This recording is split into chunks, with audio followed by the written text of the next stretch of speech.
Well, the House Ethics Committee, they're now looking into the scandals surrounding Congressman Geroge Santos, and they are not recommending sanctions. It's something obviously we've been following for a long time. Some of those first allegations came when the New York Times started to report on some of the many lies involved in his campaign leading up to the election. And now it has made its way through Congress when it comes to these sanctions. This investigation is complete. The next phase is going to move forward. But even without these sanctions, the evidence against him released in the Ethics Committee report could still cause him to lose his job. Fox 5's Briella Tomassetti joins us now with the details. Good morning, Briella. Yeah, Dan and Tashani, and we're all waiting to learn those details, I should say. An investigation 8.5 months in the making, finally coming to a close. Now, back in March, Geroge Santos said he would 100% comply because he didn't break any laws. But now the Long Island lawmaker faces nearly 24 federal charges, and his trial is set for next year.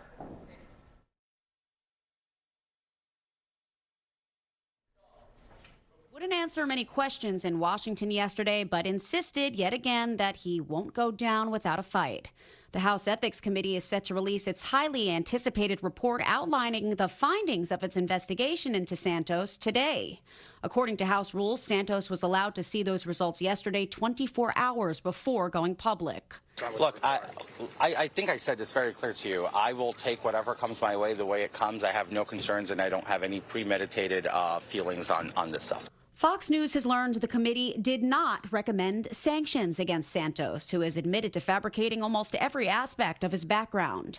The scandal-plagued congressman faces a total of 23 criminal charges, including conspiracy, wire fraud, making false statements, falsification of records, aggravated identity theft, and credit card fraud, to which he pleaded not guilty last month.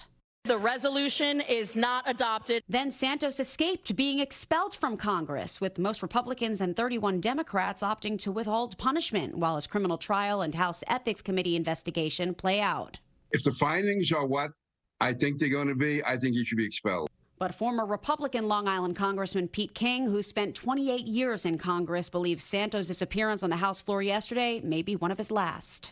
Person whose entire life is a lie, that's one thing. But then also the fact that he's involved in so many federal crimes, so many abuses of the electoral system. It goes beyond his own personal integrity. It goes right to the issue, to me, of violating his oath. The New York Republicans who led the expulsion effort were Congressman Anthony D'Esposito, Nick LaLota, and Mike Lawler. They will most likely push for Santos' ouster once again when the House returns from Thanksgiving recess. Dan and Tashani, back to you. All right, we'll see, Briella. Thank you very much.